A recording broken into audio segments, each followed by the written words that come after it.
जय श्री ओम नमः सिद्धेभ्यः नमो अरिहन्ताणम्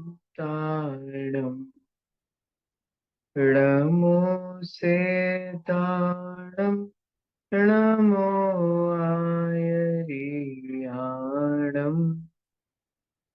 नमो वज्रायाणम् नमो लोये सबसाकुणम्।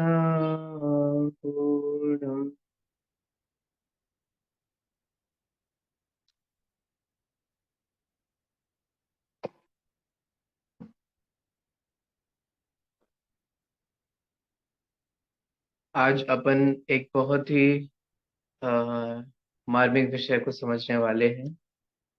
और वह विषय आप लोगों को कल भी बताया था और अभी विपुल जी के माध्यम से पुनः हमने उस विषय को समझा। वो विषय है भगवान का काम। यूजुअली हम सभी लोगों की आदत होती है एक दूसरे के कामों को जानने की, एक दूसरे के काम एक दूसरे को काम अलॉट करने की। आपको ये करना है, आपको वो करना है, अथवा आपको ये करना चाहिए, आपको वो करना चाहिए। इस तरीके से हम सभी लोगों को उनको क्या करना चाहिए अथवा उनका क्या काम है, इस बात को पुनः पुनः याद दिलाते हैं, स्मरण कराते हैं। आज हम जैन दर्शन के परिप्रेक्ष्य में ये समझने वाले हैं कि जैन दर्शन के अनुसार भगवान का क्या काम होता है। ठीक है। तो इन जनरल अन्य मतावलंबी अन्य दर्शनों में क्या क्या वे भगवान का स्वरूप मानते हैं अथवा वे क्या भगवान को काम देते हैं, उसकी चर्चा ना करते हुए सिर्फ जैन दर्शन में भगवान का क्या स्वरूप है और उनका क्या कार्य है, इस विषय को अपन यहाँ पर समझने वाले हैं। सबसे पहले अगर हम भगवान की परिभाषा की ओर जाएं तो एक सर्वमान्य परिभाषा हम सभी लोगों को समझ में आती है भगवान की। वो क्या है, भगवान किसे कहते हैं, भगवान कौन होते हैं, नहीं जैनों के भगवान कैसे होते हैं, अथवा जैन दर्शन अनुसार भगवान किसे कहा जाता है। इसके लिए बहुत सिंपल सी बात है कि जो वीतरागी और सर्वज्ञ होते हैं वे भगवान कहलाते हैं, वे सच्चे भगवान कहलाते हैं, वे सच्चे देव कहलाते हैं। ठीक है। वीतरागता और सर्वज्ञता, ये दो ऐसी कंपल्शन चीजें हैं जो भगवान में होनी चाहिए। ठीक है। तो वीतरागता और सर्वज्ञता जो है, इस आधार से उन्हें भगवान कहा जाता है, माना जाता है। और इसी वीतरागता और सर्वज्ञता के आधार पे ही उनको पूजा जाता है, वे पूजनीय कहलाते हैं। आप न्याय ग्रंथों को पढ़ेंगे, चाहे वे श्वेतांबर संप्रदाय के हों चाहे वे दिगंबर संप्रदाय के हों, सभी न्याय ग्रंथों में हमारे आचार्यों ने भगवान को सर्वज्ञ रूप से सिद्ध किया, भगवान को वीतराग रूप से सिद्ध किया कि भगवान वीतरागी हैं, सर्वज्ञ हैं, इसीलिए वे पूजनीय हैं। ठीक है। अब जरा सोचिए, मैं आप लोगों के थ्रू इस विषय को चर्चा में लाता हूँ कि जिस वीतरागता और सर्वज्ञता की अपन चर्चा कर रहे हैं, उस वीतरागता का क्या मतलब होता है। आप में से कोई बताएगा वीतरागता किसे कहते हैं।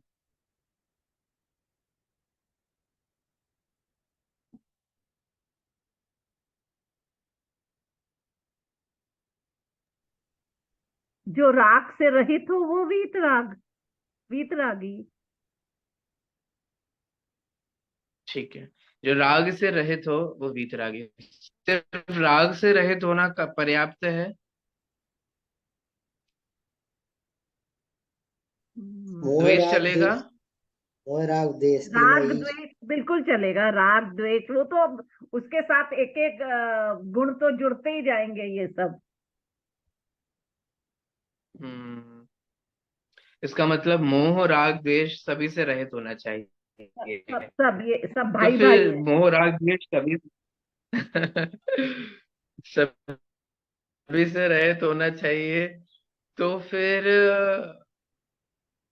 भगवान को फिर वीतरागी ही क्यों कहते हैं? हम्म, फिर वीत मोही अथवा वीत द्वेषी अथवा अन्य किसी नामों से क्यों नहीं कहते? वीतरागता ही क्यों कहा जाता है? सोचिए। हम्म, हम्म, कुछ है आंसर आप लोगों के पास? तो पर राग होने से ही मोह होगा, राग होने से ही दोष होगा, जिससे राग होगा उसके विपरीत द्वेष खड़ा होगा साथ में, और जिससे राग होगा उसी से मोह भी हाँ। होगा। इसलिए हम्म। हम वीतरागी कहते हैं। तो फिर वीत मोही भी कह देना चाहिए ना, जब जब राग होगा तो द्वेष भी होगा, राग होगा तो मोह भी होगा। तो फिर वीत मोही भी चलना चाहिए, वीत द्वेषी भी चलना चाहिए, फिर वीत रागी ही क्यों चलता है?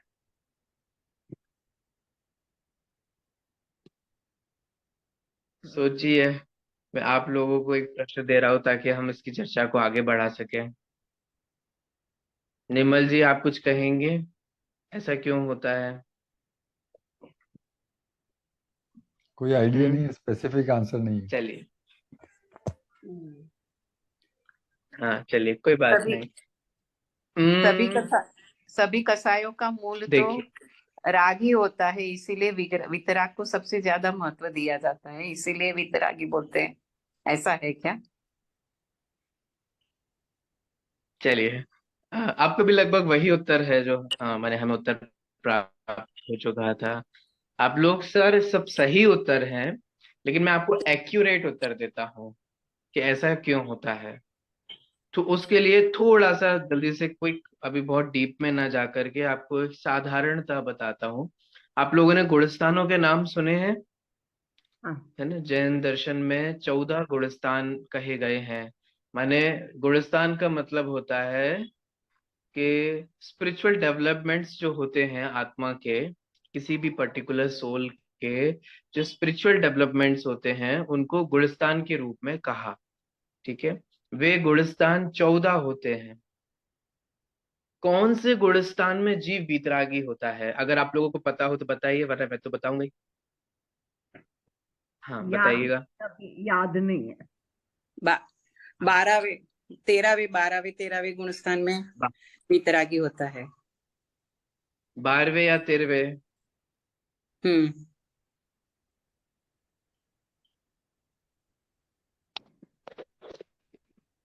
देखिए, जीव 11वें गुणस्थान से वितरागी होना शुरू हो जाता है ना। हमें 12वें ध्यान आता है क्योंकि 12वां आगे बढ़ता है।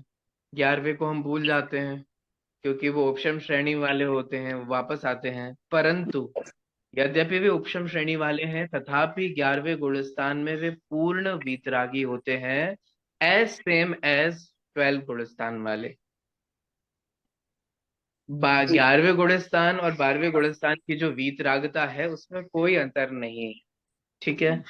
अब जो उपशम श्रेणी, जल्दी से एक क्विक रेफरेंस देता हूं, जिसको समझ में आया वो ठीक है, मेरे ख्याल से सब समझते होंगे। जो उपशम श्रेणी वाले होते हैं वे 10वें गुणस्थान से 11वें में जाते हैं, और जो छपक श्रेणी वाले होते हैं वे 10वें गुणस्थान से 12वें गुणस्थान में जाते हैं। ठीक है। अब अब वीतरागी ही क्यों कहते हैं, इसका आंसर, क्योंकि 10वें गुणस्थान का नाम है सूक्ष्म सांप्राय गुणस्थान, 11वें गुणस्थान का नाम है उपशांत मोह, 12वें गुणस्थान का नाम है क्षीण मोह गुणस्थान। 10वें सूक्ष्म सांप्राय गुणस्थान से में क्या शेष रहता है? सूक्ष्म लोभ शेष रहता है। ठीक है। और संपूर्ण कषायों का, अगर वो उपशम श्रेणी वाला है तो उपशमन हो जाता है, छपक श्रेणी वाला है तो क्षय हो जाता है। ठीक है। इन जनरल, अगर माने 11वें और 12वें गुणस्थान में जीव वीतरागी होते हैं, उससे पहले जो अंत में जो कषाय बसती है, वो कौन सी कषाय है? वो है लोभ कषाय। और वो लोभ में भी जो स्थूल लोभ होता है वो 9वें गुणस्थान के अंत समय तक ही उसका क्षय अथवा उपशम हो जाता है। उसमें से भी जो सूक्ष्म लोभ शेष रहता है वो जीव 10वें गुणस्थान में आते हैं। ठीक है, ये एक जनरल बात मैंने आपको बताई अपने जैन दर्शन में गुणस्थान के अनुसार। अब जब कषायों का वर्गीकृत करते हैं, कल हमने कषाय, चारों कषायें पढ़ी थी, चारों कषायों का स्वरूप थोड़ा थोड़ा समझा था इच्छाओं के माध्यम से। उसमें से जो लोभ कषाय है वो राग के अंतर्गत आती है। जब हम कषायों का डिवीजन करते हैं तो 25 कषायों में से 13 राग रूप हैं और 12 जो हैं वे द्वेष रूप हैं, जिसमें से लोभ कषाय जो है वो राग के अंतर्गत आता है। इसका मतलब अंत तक जो टिकने वाली कषाय है वो है लोभ। लोभ जो है वो है राग। इसका मतलब जीव को क्रोध, मान, माया, स्थूल लोभ, फिर इसका अगर आप लोगों ने पढ़ा हो तो अनंतानुबंधी, अप्रत्याख्यान, प्रत्याख्यान, संजुलन संबंधी, ये सारा कषाय पूर्व में ही क्षय और उपशम हो जाता है और अंत तक जो बचता है 10वें गुण स्थान तक वो है सूक्ष्म लोभ। ठीक है, तो जैसे आप लोगों को पता ही है, अगर कोई गेम खेला जा रहा है और कोई खिलाड़ी गेम में अंत तक टिका हुआ है, इसका मतलब वो कमजोर प्लेयर है ना? ऐसा ही होता है ना? अगर वो अंत तक टिका हुआ है तो कमजोर प्लेयर है। बताइए क्या मतलब होता है उसका, कि अगर वो अंत तक टिका हुआ है तो वो कमजोर प्लेयर नहीं है, वो स्ट्रांग प्लेयर है। ऐसे ही लोभ जो अंत तक टिका हुआ है, जिस लोभ को हम कुछ भी नहीं समझते हैं, जिस राग को हम कुछ भी नहीं समझते हैं, वो राग अंत तक टिका होता है और सबसे अंत में अभाव होने वाली कषाय जो है, परिणाम जो है, वो राग रूप होते हैं। ठीक है, इसीलिए भगवान को 11वें और 12वें गुण स्थान में, क्योंकि मोह, मोह माने दर्शन मोह, तो दर्शन मोह का अभाव जीव को चौथे गुण स्थान में, 5वें गुण स्थान में अथवा 7वें गुण स्थान में भी अभाव हो सकता है। ठीक है, अब बात करें द्वेष की, तो द्वेष का अभाव हो जाता है 9वें गुण स्थान के अंतिम समय में, और जो शेष बचता है वो है राग।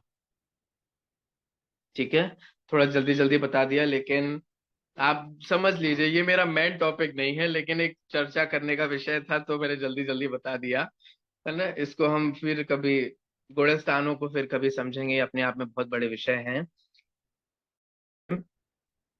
द्वेष जो है वो अंत तक रहता है, राग जो है वो अंत तक रहता है सूक्ष्म लोक के लिए, सूक्ष्म लोक के माध्यम से।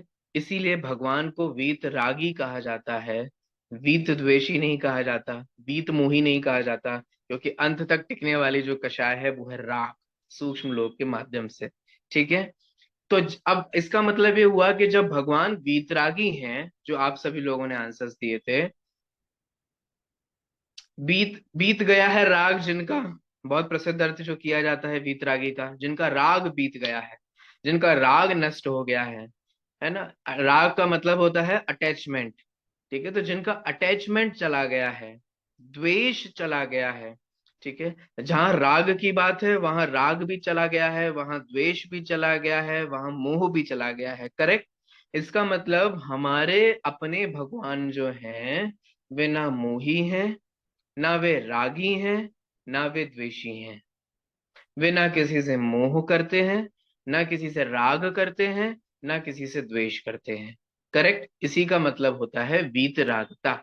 और जैनों में जो भगवान होते हैं उनको वीतरागी कहा जाता है, और वो इसीलिए कहा जाता है क्योंकि वो मोह, राग और द्वेष इन सबसे रहित होते हैं। करेक्ट, इसीलिए सबसे पहले वीतरागी होते हैं। ठीक है, सर्वज्ञ जो होते हैं, यह भी एक ऐसी खूबी है जो हमारे भगवान की है। सर्वज्ञ का मतलब आप समझते ही हैं। ठीक है, सर्व माने सबको, ज्ञ माने जानना, जो सब कुछ जानते हैं। अगर तत्वार सूत्र की भाषा में मैं कहूं तो सर्व द्रव्य पर्यायेषु केवलस्य, सभी द्रव्य उनकी सभी पर्यायों को, है ना, वो जो जानते हैं वह केवल ज्ञान का विषय है, वो सर्वज्ञता का विषय है। ठीक है, जरा सोचिए, विचार कीजिए, जीव द्रव्य कितने हैं? कितने हैं जीव द्रव्य? आप लोग बताएंगे कितने हैं जीव द्रव्य? अनंत। अनंत है जीव द्रव्य, है ना? आप जरा सोचिए, विचार कीजिए, एक इंद्रिय के रूप में कितनी जीव राशि है? दो इंद्रिय के रूप में कितनी जीव राशि है? तीन इंद्रिय, चार इंद्रिय, पंच इंद्रिय में संगी असंगी, ठीक है। फिर संगी के अंतर्गत देव गति, मनुष्य गति, तिरंज गति, नरक गति। आप सोचिए कितनी जीव राशि है। हमारे आगमों में, हमारे चरणानियों के ग्रंथों में, श्रावकाचार्य और श्रमणाचार्य के ग्रंथों में कैसे साधारण वनस्पति के रूप में, प्रत्येक वनस्पति के रूप में कितनी कितनी जीव राशि होती है बताया गया। सोचिए, वो जीव द्रव्य, ठीक है। एक जीव द्रव्य में कितने गुण होते हैं अनंत। बताइए? अनंत गुण होते हैं, ठीक है। कितनी शक्तियां होती हैं? अनंत शक्ति। अनंत शक्ति होती है। एक गुण की एक समय में कितनी पर्याय होती है? अनंत, वो एक भी पर्याय अनंत। होती नहीं, ओ, हाँ नहीं हाँ, नहीं नहीं, एक गुण की एक समय में एक पर्याय, एक पर्याय, एक पर्याय। ठीक है। एक द्रव्य में अनंत एक गुण, गुण, उन अनंत गुणों में से एक गुण एक की गुण की एक एक पर्याय समय में एक पर्याय, होती है, बराबर है। ठीक है। ऐसी एक गुण की कितनी पर्याय है? तो कितनी पर्याय है? हमारे अनंत आचार्य हो पता क्या सकते, कहते हैं? अनंत हो अनंत कहते सकते। हैं, ठीक है। लेकिन कितने अनंत? हमारे आचार्य कहते हैं जितने तीन काल में समय होते हैं उतनी एक द्रव्य की पर्याय होती है। ओके। क्योंकि हर द्रव्य की एक एक समय में एक एक एक एक समय पर्याय, एक एक तो पर्याय जितने होती है। तीन काल के समय है उतनी एक द्रव्य की पर्याय है। अब जरा इमेजिन करो, जरा सोचो मैं किस तरफ ले जाना चाह रहा हूं रुक करके। एक द्रव्य, एक द्रव्य में अनंत गुण, अनंत गुणों में से एक गुण की भूत भविष्य वर्तमान की अनंत पर्याय, करेक्ट। ऐसी हम्म, अनंत गुण एक द्रव्य में, उसकी अनंतानंत पर्याय भूत भविष्य वर्तमान की। ऐसा एक जीव द्रव्य, और ऐसे कितने जीव द्रव्य हैं? अनंत। अनंत। तो अब सोचो भगवान के केवल ज्ञान का विषय क्या है? पुद्गल द्रव्य कितने हैं? सोचिए, पुद्गल द्रव्य जीव द्रव्य से भी अनंत गुने अनंत अधिक है। हैं। अनंत माने अनंत। अगर जीव अनंत है तो पुद्गल अनंतानंत है, हम्म, ठीक है। माने दोनों ही अनंत हैं, जीव भी अनंत है, पुद्गल भी अनंत है, परंतु पुद्गल जीव से अनंत गुने अधिक हैं। सोचिए, उन अनंत पुद्गलों के अनंत गुण के अनंत पर्याय, ऐसे धर्म अधर्म आकाश काल, ऐसे प्रत्येक द्रव्य के कितनी पर्याय, और उन सभी पर्यायों को भगवान जानते हैं, इसीलिए वो क्या कहलाते हैं? सर्वज्ञ कहलाते हैं, ठीक है। सर्वज्ञ का मतलब ये होता है, जैन दर्शन में भगवान को जो हम सर्वज्ञ कहते हैं उसका मतलब ये होता है कि वो प्रत्येक द्रव्य के भूत, वर्तमान और भविष्य, इन संपूर्ण पर्यायों को जानते हैं, इसीलिए वे सर्वज्ञ कहलाते हैं, ठीक है। ये ख्याल में आया। तो इसीलिए जैन दर्शन में भगवान को वीतरागी और सर्वज्ञ कहा गया है, ठीक है। और उन्हीं को ही पूजा जाता है जो वीतरागी और सर्वज्ञ होते हैं। वीतरागता और सर्वज्ञता के कारण तीर्थंकर और अन्य जो अन्य भगवान है वे पूजनीय कहलाते हैं, और वीतरागता और सर्वज्ञता नहीं होती है तो वे पूजनीय भी नहीं कहलाते हैं। अब जरा सोचिए, विचार कीजिए, जब वीतरागता का मतलब है किसी से राग नहीं करना, किसी से द्वेष नहीं करना, किसी से मोह नहीं करना, तो फिर मैं भगवान को क्या अथवा क्या सोच करके ये कहता हूं कि भगवान आपको मेरा ये काम करना है? आपको पता है हमारे जैनियों के भगवान जो हैं वो जैन दर्शन के अनुसार, जैन आगमों के अनुसार उनको कृतकृत्य कहा जाता है। कृतकृत्य। ये शब्द सुना कभी आप लोगों ने? सुना है कभी? सुना होगा, कई स्तुतियों में बोला जाता है, कई पाठों में बोला जाता है, भगवान के स्वरूप को समझाते हुए बोला जाता है।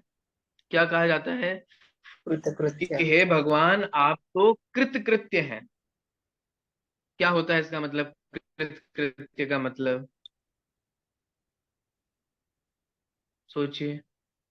क्या होता है? कृतकृत्य,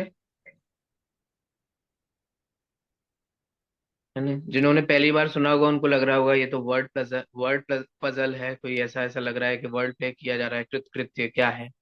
जानते हैं आप लोग कृतकृत्य क्या होता है? कोई बताएगा आप में से? कृत करता करता मेरे ख्याल से। इस रूप में तो नहीं पता, चलिए, बहुत अच्छा, आपने प्रयास किया। बहुत आभार अर्थ में भी नहीं आएगा भगवान वो कृत। कृतज्ञता होता है, नहीं, जो आभार कृतज्ञता होता वाला है ना। नहीं। हाँ, वो मैं वही हम्म, हाँ, वो होता कृतकृत्य है कि हो हम जाए। आपके प्रति कृतज्ञता ज्ञापन करते हैं, वो आभार होता तो है। कहते हैं ना कि वो हम आपके कृतज्ञता नहीं है। कृतज्ञ हो गए। हाँ, तो उस अर्थ में तो ये होगा ही नहीं, इसीलिए। चलिए मैं बता देता हूँ, ज्यादा आप लोगों को परेशान नहीं करता हूँ, ठीक है? कृतकृत्य का मतलब क्या होता है ना? कृत माने जो करने योग्य होता है, ठीक है? और कृत्य माने जो उन्होंने कर लिया। कृत कृत्य, जो करने योग्य कार्य है वो उन्होंने कर लिया, इसीलिए भगवान को अब कुछ करना बाकी नहीं रहा। इसीलिए भगवान को कृत कृत्य कहा जाता है। शब्द से अर्थ समझ में आया? इसका मतलब भगवान को अब कुछ भी करना बाकी नहीं है। क्यों? क्योंकि उनको जो करने योग्य था वह उन्होंने कर लिया। प्रत्येक जीव को करने योग्य क्या कार्य है? प्रत्येक जीव को करने योग्य कार्य है कि वह दुख की निवृत्ति करे और सुख प्राप्ति करे।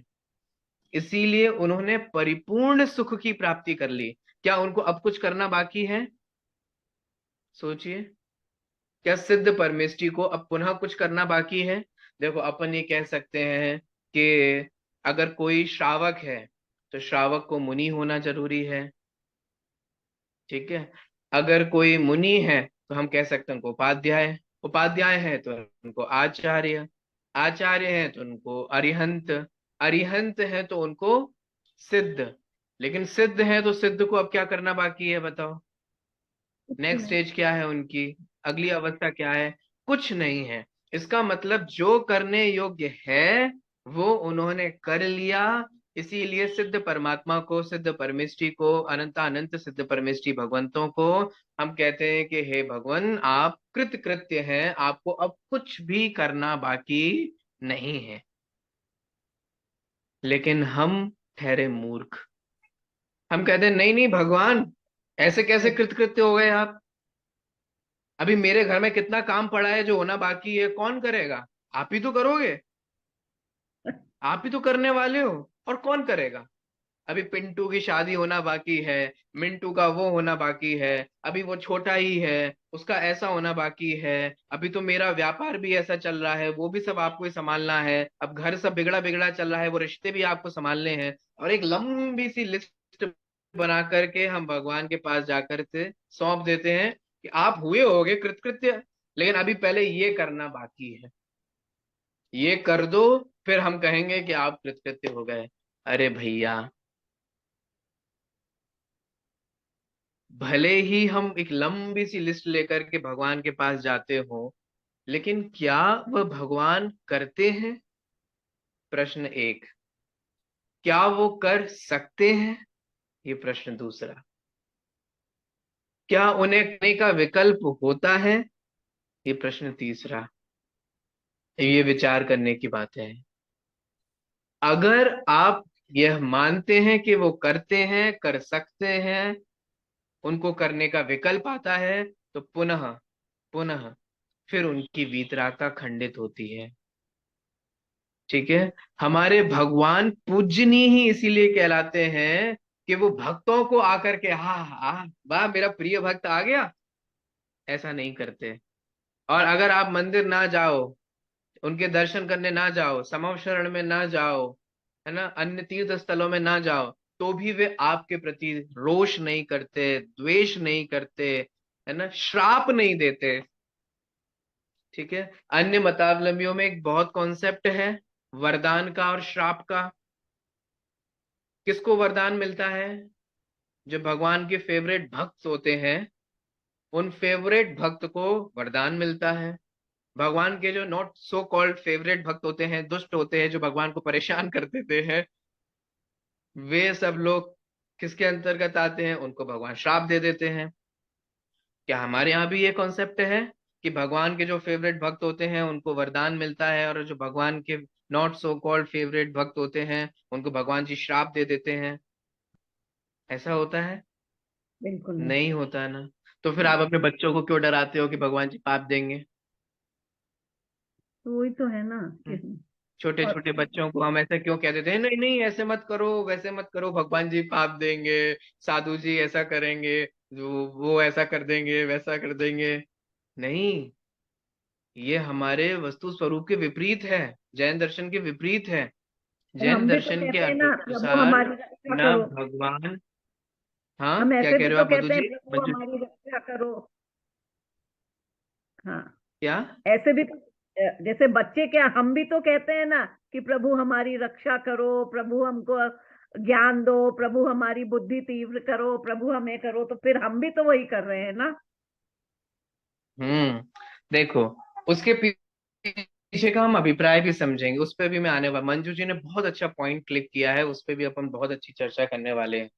तो पहली बात तो हमें कंसेप्चुअली ये समझना होगा, सैद्धांतिक रूप से ये समझना होगा कि हमारे भगवान कुछ करते धरते नहीं है। बट रुकिए रुकिए रुकिए, थोड़ा रुकिए। मैं यहाँ ये नहीं कहना चाहता हूं कि हमारे भगवान नहीं करते हैं, मैं कुछ और कहना चाहता हूँ। मैं यहाँ ये कहना चाहता हूं कि विश्व का कोई भी भगवान नहीं करता है। अथवा मैं कहूं कि ऐसा नहीं है कि हमारे भगवान ही नहीं करते, उनको करने का विकल्प नहीं आता या वो नहीं कर सकते। मैं यहाँ ये कह रहा हूं कि विश्व का कोई भी भगवान किसी का कुछ भी नहीं कर सकता। कुछ ख्याल में आ रहा है, कुछ समझ में आ रहा है कि मैं क्या कहना चाह रहा हूँ? ऐसा नहीं है कि अच्छा आपके भगवान नहीं करते, महावीर नहीं करते, आदिनाथ नहीं करते, चलो ठीक है छोड़ो, मैं दूसरों के पास चला जा रहा हूँ। भगवान में तो, भगवानों की तो आज नई नई वैरायटीज आ रही हैं, नए नए रोग, नए नए भगवान, नई नई प्रॉब्लम, नए नए भगवान, इन्वेंशंस हो रहे हैं, डिस्कवरीज हो रही हैं। सिर्फ ज्ञान और विज्ञान के क्षेत्र में थोड़ी ना नए नए डेवलपमेंट्स होते हैं। ठीक है, भगवानों के रूप में भी नए नए डेवलपमेंट्स हो रहे हैं। तो हमारे जो भी रोग होगा हम किसी अन्य के पास चले जाएंगे? नहीं नहीं। आप भक्तामर स्तोत्र नहीं पढ़ते, है ना? भक्तामर स्तोत्र की तरफ ले चलें आपको। भक्तामर स्तोत्र तो हम सभी लोग पढ़ते हैं, है ना? भक्तामर स्तोत्र में मांगतुंग आचार्य कितनी सुंदर बात कहते हैं। ज्ञानम यथा त्वयि विभाति कृतावकाशम, नैवं तथा हरिहरादिश नायकेषु, तेज स्फुरन मणिषु याति यथा महत्वम, नैवं तु कांच शकले किरणाकुलेपि। आप सभी लोग मेरे साथ इसका उच्चारण कर रहे हैं, हम सभी लोग इसको पढ़ते हैं। ठीक है, क्या अर्थ है इसका? आप में से बताइए कोई, क्या अर्थ है इसका?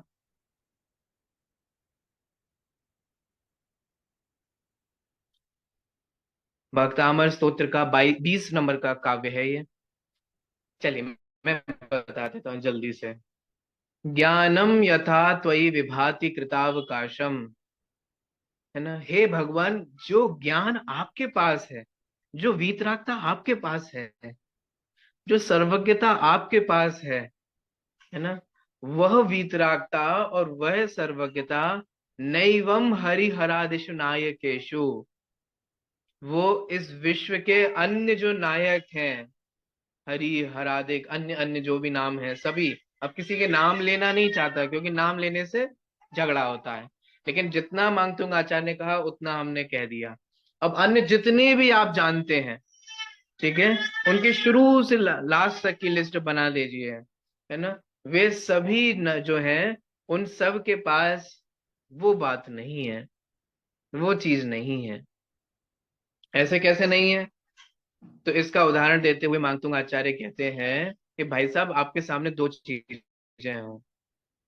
तेज स्फुरन मणिषु याति यथा महत्वम, जो महत्व एक स्फणिक मणि की अथवा एक वास्तविक रत्न की तेज होता है ना, एक जो एक्चुअल रत्न का जो तेज होता है, अथवा हम आज की भाषा में कहें तो जो चमक एक डायमंड में होती है, वो क्या, वो चमक, नैवम तो कांच शकले किरणा कुलेपी, वो चमक वो तेज कांच के टुकड़ों में नहीं होती। ठीक है, असली डायमंड और नकली डायमंड में बहुत अंतर है। यहाँ तो मांगतुंग आचार्य कह रहे हैं कि एक वीतरागता और सर्वज्ञता के असली भगवान और एक वीतरागता और सर्वज्ञता वाले सभी भगवान। जो महत्व, जो जो प्रभा, जो तेज आप में है, वो तेज और प्रभा अन्य में नहीं है। अब सोचो कौन सा वो तेज है और कौन सी वो प्रभा है जो सिर्फ तीर्थंकरों के पास है, अरिहंत के पास है, अन्य के पास नहीं। वो है वीतरागता और सर्वज्ञता। हो सकता है अब यहाँ कोई कहे कि हाँ हाँ, अपनी बड़ाई कर रहे हो, दूसरों की बुराई कर रहे हो, ये तो हर कोई करता है। तुमने देखे नहीं होंगे, एक बार देख के आओ, जाके आओ, तब पता चलेगा कि कितना है। लोगों के भीड़ ऐसी थोड़ी ना आती है। लोग हेलीकॉप्टर से जाते हैं, यहाँ से आते हैं, वहां से आते हैं, और भीड़ होती है, जय जयकार होता है, ऐसे थोड़ी ना होता है ना। अगला छंद, मन्ये वरम हरिहरादिषु नायकेषु, है ना? कितना सुंदर है।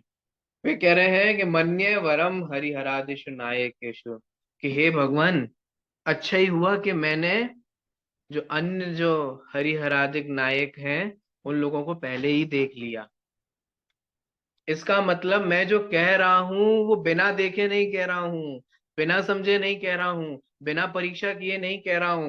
मैंने सब देखा, मैं सब जगह को देख करके आया, सबको देख करके आया।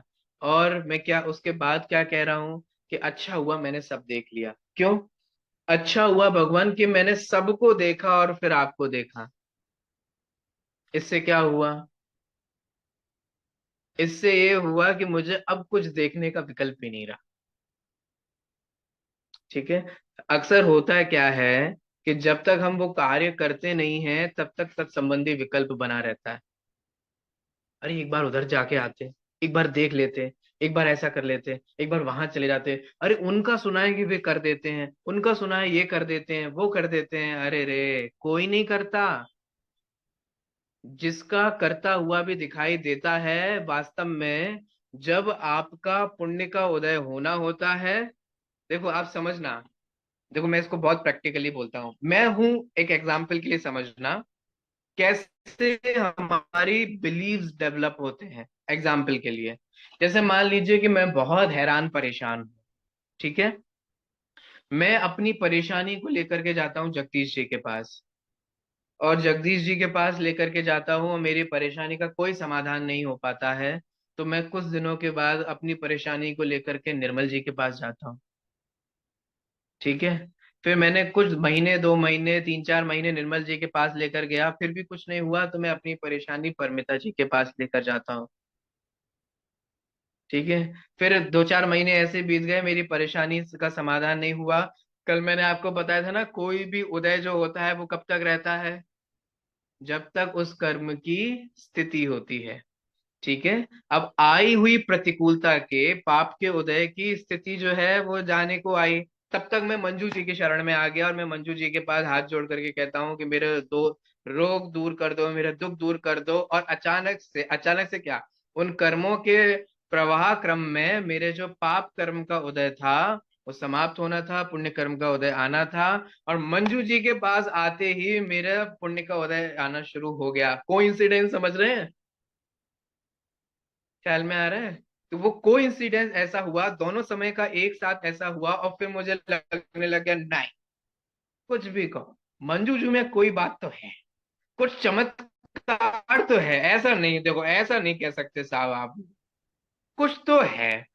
और ऐसा होते होते कोई लोग निर्मल जी को मानते हैं, कोई लोग परमिता जी को मानते हैं, कोई लोग मंजू जी को मानते हैं, कोई लोग जगदीश जी को मानते हैं, क्योंकि जिसका जैसा कोइंसिडेंस एक साथ बैठता है उसको वैसा वैसा चला। ऊपर से अगर हमारे आ, परिवार से अगर कोई परंपरा चली आ रही है तो वो परंपरा और पुष्ट हो जाती है। ये सब इस तरीके के मिथ्यात्व हम पालते हैं। हमें लगता है कि वो कर देंगे, हमें लगता है ये मैं क्यों कह रहा हूं, क्योंकि मैं अपने सभी जैनी भाई बहनों को ये समझाना चाह रहा हूं कि बात ऐसा नहीं है कि वीतरागी भगवान नहीं करते, बात ऐसा है कि विश्व का कोई भगवान नहीं कर सकता। कुछ ख्याल में आ रहा है? ऐसा नहीं कि हम वीतरागी को छोड़ करके कल को रागी द्वेषी के पास चले जाएं, नहीं, कोई नहीं कर सकता। जो देखो, हमारे भगवान तो इतने सच्चे हैं कि वे करने का दावा भी नहीं करते, लेकिन जो करने का दावा भी ठोकते हैं वो भी विश्व का नहीं कर सकते।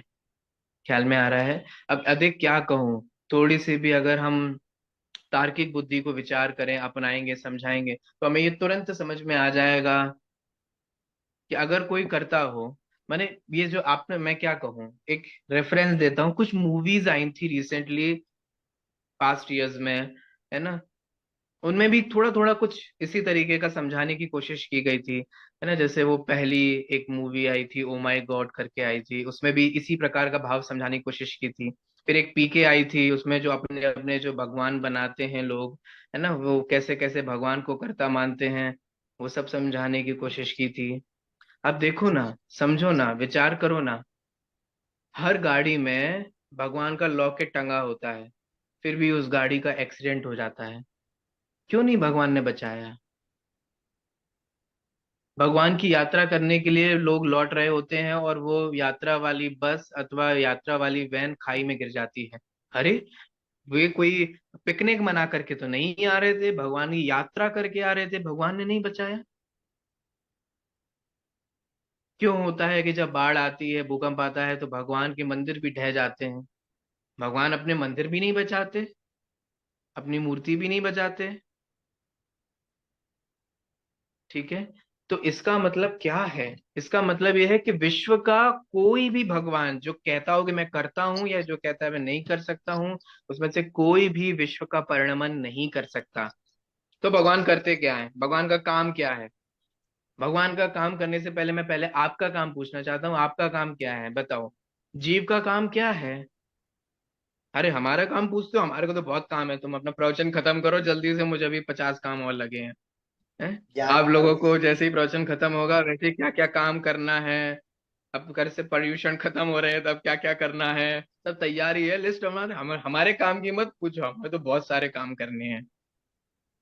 अरे, मैं इन कामों की नहीं पूछ रहा हूँ, जीव का वास्तविक काम क्या है उसकी बात कर रहा हूँ। ये तो आप जागकर जो मान देखना, रहे हो वो बतला रहे हैं। नीर शीर सोचो, का क्या विवेक, काम है हमारा?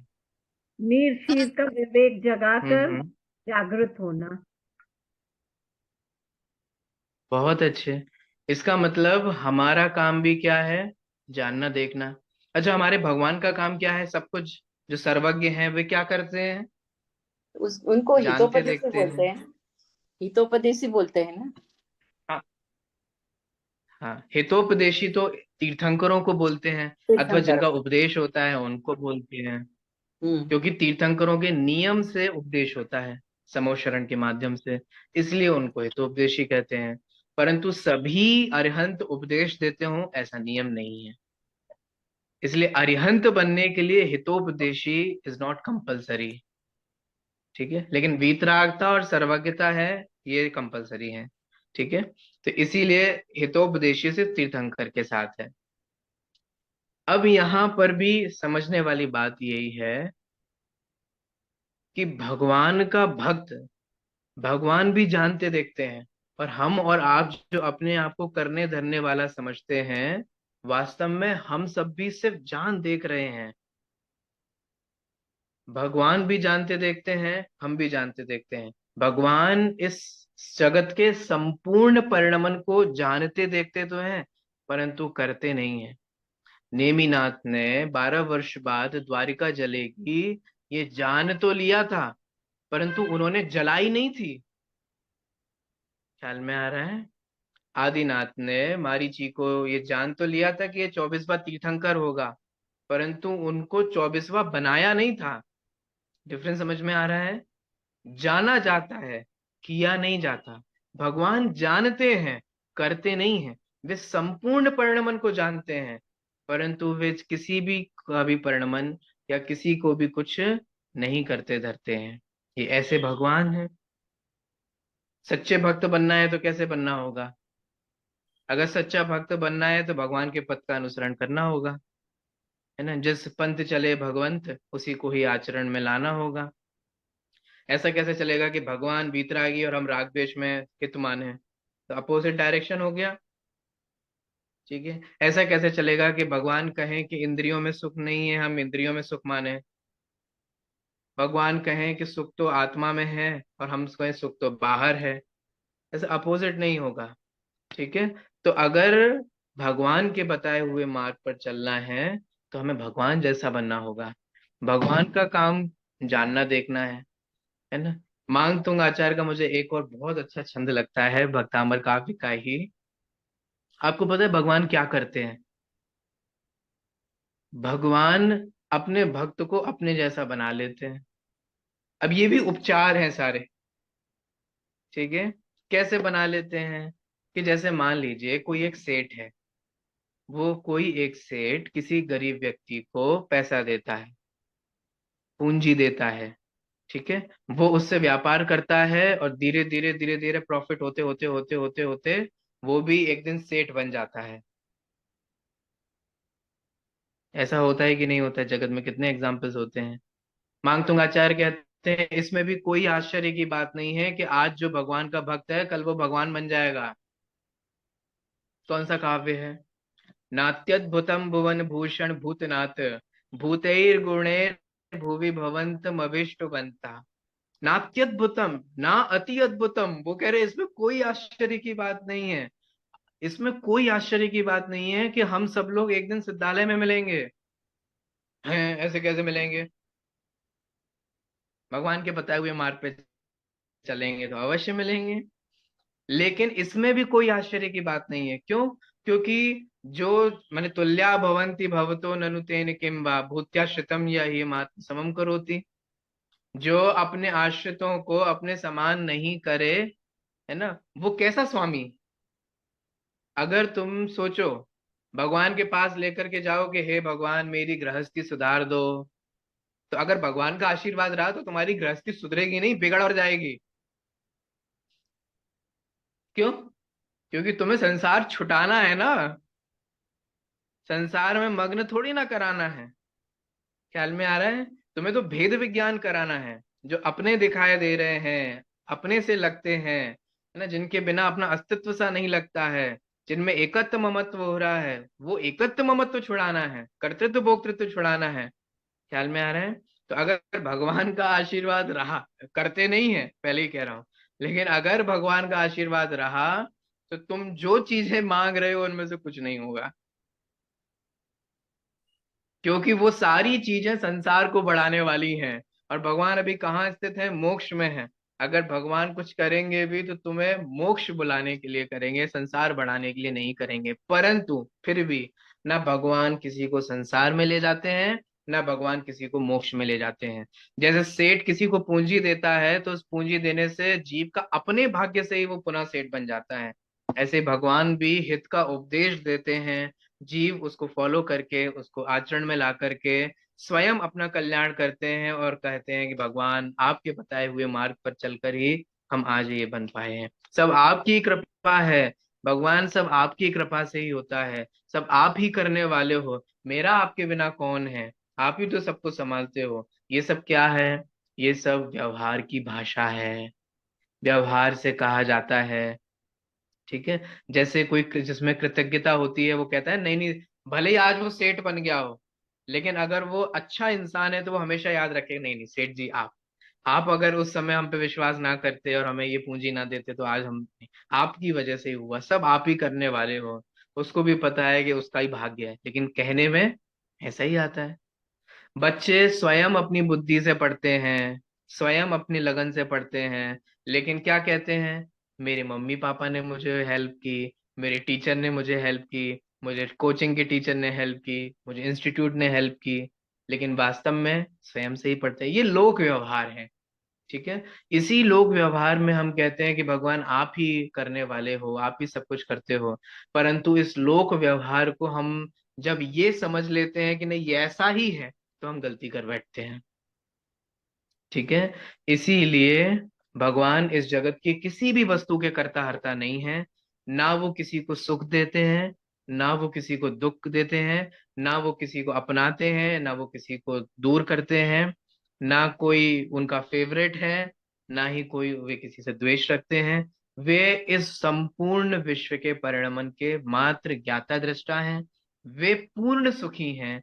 हमें भी पूर्ण सुखी होना है। इसीलिए हम उनकी उपासना करते हैं, उनके बताए हुए मार्ग पर चलते हैं। आज अपना समय हो गया है ना, आप लोगों को कोई प्रश्न तो पूछ लीजिएगा। फिर शेष चर्चा जो है अन्य नए टॉपिक की, उसकी चर्चा अपन कल करेंगे।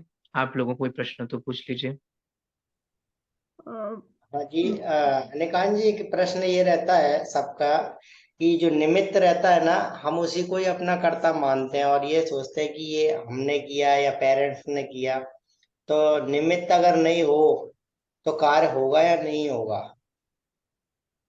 अगर निमित्त नहीं बनते हैं तो कार्य होगा या नहीं होगा? देखिए, अगर निमित्त नहीं बनता है तो obviously कार्य नहीं होगा। क्यों? क्योंकि एक कार्य को होने में अनेक कारणों की आवश्यकता होती है, जिसमें से निमित्त भी एक कारण है। परंतु जब हम अध्यात्म में जाते हैं और गहराई से विचार करते हैं, मेरी पीएचडी कारण कार्य पे है, ठीक है। तो जब हम गहराई से जाते हैं और विचार करते हैं इसी फैक्ट को, तो ये हमसे माने हमारे पुरुषार्थ की दृष्टि से या हमारा परावलंबन छूटे, इसीलिए कहा जाता है कि तुम तो अपने पुरुषार्थ की तरफ ध्यान दो, बाकी जो अन्य है वो तो सहज ही स्वयं मिलेंगे। ठीक है। और उसकी तरफ तुम्हें भागना नहीं है, उसका तुम्हें आश्रय नहीं लेना है। वो होगा तो होगा, ऐसा होगा तो होगा, नहीं। जब कार्य होना होगा तो उसमें सभी कारण होंगे, और अगर सभी कारण नहीं होंगे तो कार्य भी नहीं होगा। ठीक है। तो इसीलिए सभी जब कारण होते हैं तो उसमें से निमित्त भी एक कारण है। लेकिन हम निमित्त तो ऐसा होगा तो ही हो, इस तरीके से मन में पराधीनता रखें, पुरुषार्थ ना करें, तो वह उचित नहीं होता है। ठीक है। भगवान देखो, किसी को भी सम्यक दर्शन की प्राप्ति होती है, अथवा मैं स्पेसिफिकली बात करूं, शायिक सम्यक की प्राप्ति होती है, तो वो केवली के पाद मूल में ही होती है। अभी चूंकि वर्तमान में केवली नहीं है, इसलिए किसी को शायिक सम्यक भी नहीं होता। परंतु अगर इससे ये मान लिया जाए कि अगर किसी का सम्यक्त केवली कराते हैं तो ये मिथ्यात्व है। ठीक है। ना भगवान किसी का सम्यक्त्व कराते हैं, ना वो कोई किसी का कुछ कराता है। सहज में ही ऐसा निमित्त नैमित्तिक संबंध होता है। टोडरमल जी ने इसका बहुत अच्छा एग्जाम्पल दिया है मोक्षमा प्रकाशक में।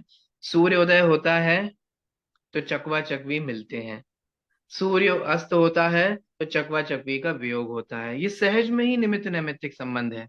ना वो सूर्य किसी को राग पूर्वक मिलाता है, ना वो किसी को द्वेष पूर्वक अलग करता है, परंतु सहज में ही दोनों का ऐसा ही निमित्त नैमित्तिक संबंध है।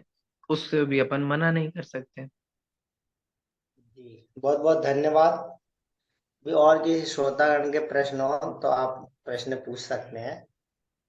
जी। मेरी अल्प बुद्धि के अनुसार मैं पूछती हूँ। मतलब हमेशा कहते हैं ना कि भगवान कुछ नहीं करते, ठीक है, पर भगवान कुछ नहीं करते फिर भी हम दिन रात सोते जागते भगवान की आराधना करते रहते हैं, तो वो क्यों करते हैं? अगर मैं एक सेंटेंस में आंसर दूं, बहुत लंबा नहीं दूं, क्योंकि हमें जिस चीज की प्राप्ति करनी है, जिस मार्ग पर चलना है, उस चीज की और उसकी प्राप्ति भगवान ने कर ली है। इसीलिए उस वीतरागता और सर्वज्ञता के से कारण वे पूजनीय कहलाते हैं। बहुत सिंपल सी बात है। जगत में भी देखने में आता है कि जिसको जिसकी प्राप्ति करनी, आप देखना, जिसको बॉडी बनानी होती है ना, उसके रूम में पोस्टर जो लगे होंगे ना, वो बॉडी बिल्डर्स के लगे होते हैं। क्यों? वो जो अपडेट्स भी देखेगा ना, रात दिन रात दिन रात दिन, वो उसी का ही देखेगा। क्यों? क्योंकि उसको जिस मार्ग पर चलना है, जो आइडियल बॉडी उसको जो बनानी है, और जिसने उसकी प्राप्ति कर ली है, उसकी सहज में ही महिमा आती है। कोई इंजेक्शन नहीं लगाना पड़ता, कुछ करना नहीं पड़ता, सहज में ही महिमा आती है। हम भगवंतों की महिमा इसलिए आती है क्योंकि उन्होंने उसकी प्राप्ति कर ली है, प्लस और सभी जीवों को उसका मार्ग बताया है। आज हम जो कुछ भी बात कर पा रहे हैं, चर्चा कर पा रहे हैं, कि भगवान अगर समव शरण में, दिव्य ध्वनि में उपदेश ना देते तो हमें ये कैसे मिलता। इसलिए हम उनकी महिमा आती है, जिसकी महिमा आती है उसका चिंतन होता है, उसकी स्तुति होती है, उसकी भक्ति होती है, उसका स्तोत्र होता है। बस इतनी सी बात। जी बहुत बहुत धन्यवाद अच्युत कांत जी, आपने हमारे लिए आज बता दिया कि भगवान का काम क्या है। मेरे लिए तो यही समझ में आया, जो हमारा काम है वही भगवान का काम है, और जो भगवान का काम है वही हमारा काम है। अन्य अलग से कुछ नहीं है, बस हमारे अंदर ये मान के रखा है कि हम पर का कुछ करते हैं। पर में हमारा कुछ कार्य हो सकता नहीं है, पर का हम कुछ नहीं कर सकते, सिर्फ जानने और देखने का ही हमारे ये कार्य है।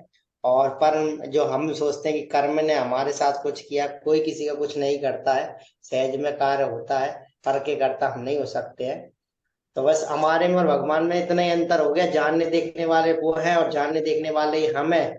बस मात्र हमने स्वयं को नहीं जाना, जो आपका पहले टॉपिक था, अगर हम स्वयं को जान ले तो ऑटोमेटिक केवल ज्ञान में सब कुछ झलके गई। तो ये विषय बहुत अच्छे तरीके से हमें समझ में आया, और कई मिथ्याएं भ्रांतियां हमारी हट चुकी हैं कि हमने ये मान रखा था कि भगवान करते हैं तो हम उनके पास मांगने ही जाते थे। लेकिन पता आपने बता दिया कि आप अगर भगवान करने वाले होते तो आपसे सब कुछ छीन लेते, क्योंकि वो तो वीतरागी हुआ है ना, तो आपको भी वीतरागी बना देते, लेकिन वो कुछ करने वाले नहीं है, सहज में ही सब कुछ होता है। तो बहुत अच्छी बात लगी, कुछ जानने मिला, कुछ भ्रांतियां भी दूर हुई हैं।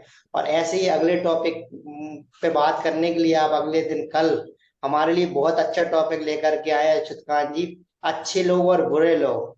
हमारे अंदर क्या होता है कि जो हमसे द्वेष करता है वो हमारे लिए बुरे होते हैं, और जो हमसे राग करता है वो हमारे लिए अच्छे होते हैं। लेकिन अच्युत कांत जी हमें बताएंगे कि अच्छे लोग कौन से और बुरे लोग कौन से हैं।